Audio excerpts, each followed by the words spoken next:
The bridge was finished. The opening date was set. Thousands were ready to watch history being made. Then, less than 24 hours before the ribbon cutting, everything was suddenly canceled. No safety problem, no construction issue. So why was Canada's $5 billion bridge stopped at the very last moment, and what does Trump have to do with it?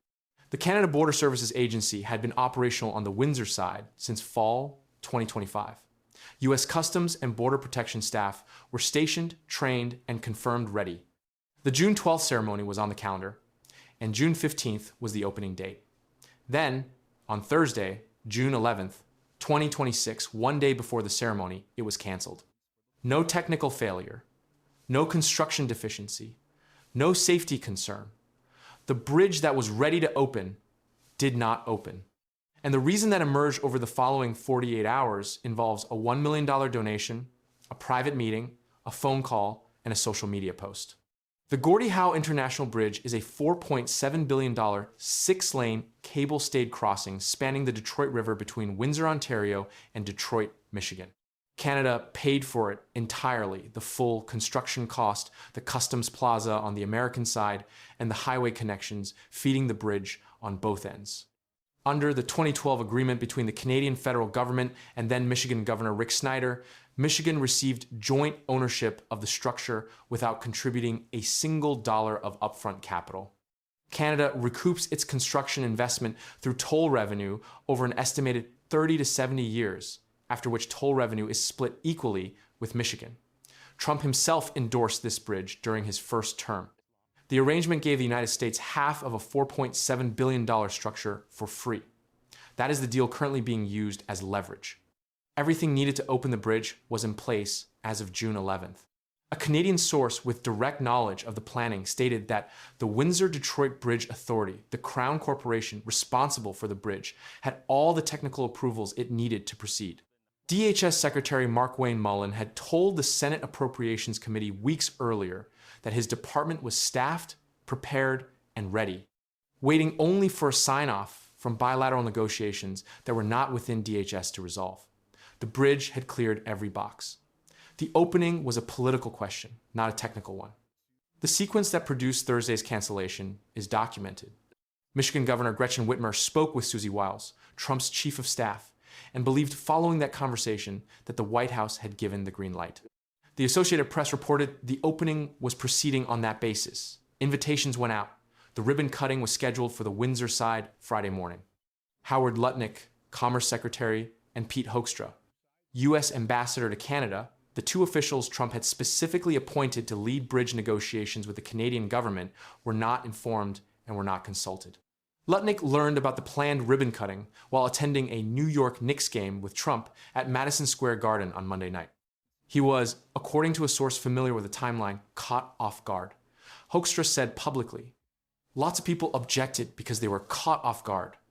Someone from the administration then contacted Canadian Intergovernmental Affairs Minister Dominic LeBlanc directly and demanded the bridge not open. The ceremony was canceled the following morning. Prime Minister Carney addressed the cancellation at a Toronto news conference.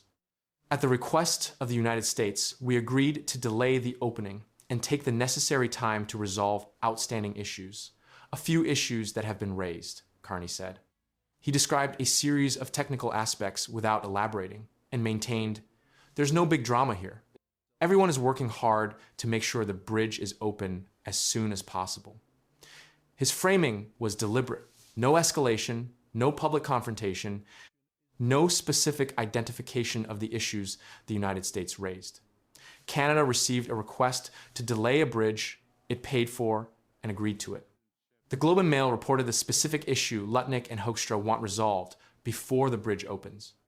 A commercial arrangement protecting the Ambassador Bridge, the private crossing operated by the Maroon family, from losing all its toll revenue to the Gordie Howe once the new bridge begins taking traffic. The Ambassador Bridge charges commercial trucks between $20 and $28 per axle, approximately $100 to $140 per crossing. The Gordie Howe Bridge's commercial toll rate is set at approximately $12 per axle. When the Gordie Howe opens to truck traffic, the toll differential alone will redirect significant commercial volume away from the Ambassador.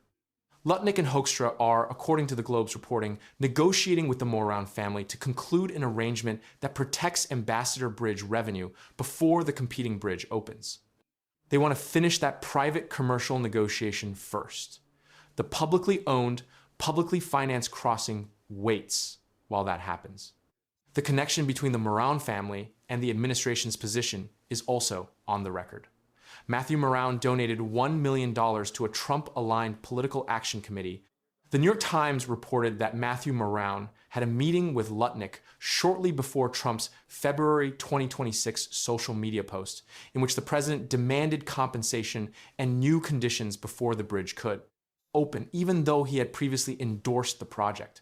The White House has described the meeting and the donation as unrelated. The timeline is a $1 million donation, an in-person meeting with the Commerce Secretary, a phone call from Lutnick to Trump, and a social media post from Trump announcing he was now against a bridge he previously supported. Windsor Mayor Drew Dilkens wrote on social media following the cancellation, "Although we would all like the Gordie Howe Bridge to open, Canada need not fall on bent knee to make it happen. The human cost of the ongoing delay is now being quantified in specific terms." CP24's reporting on how the delay has taken a toll documents what the Windsor and Detroit communities on both sides of the river are experiencing. Tens of thousands of crossings happen daily across the existing Windsor-Detroit infrastructure.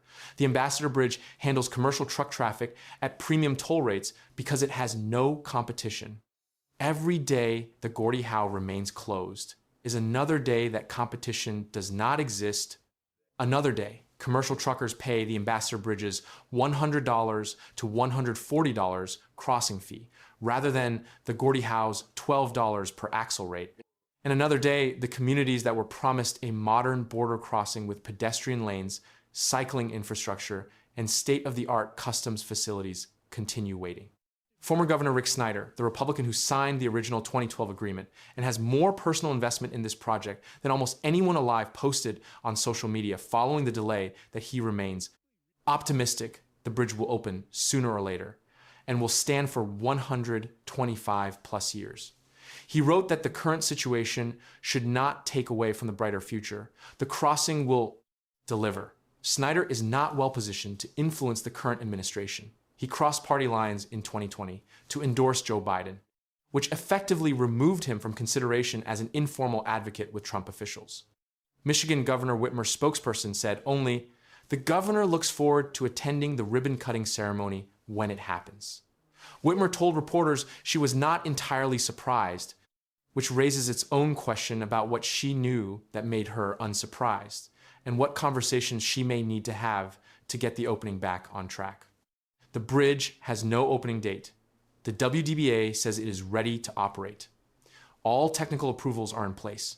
Canada paid for it. Michigan co-owns it. The toll systems are active. The staff are ready. The issue is a private commercial negotiation between the Commerce Secretary, the U.S. Ambassador, and the family that owns the competing bridge, whose political donation to the president preceded his reversal on a project he once supported by less than 24 hours.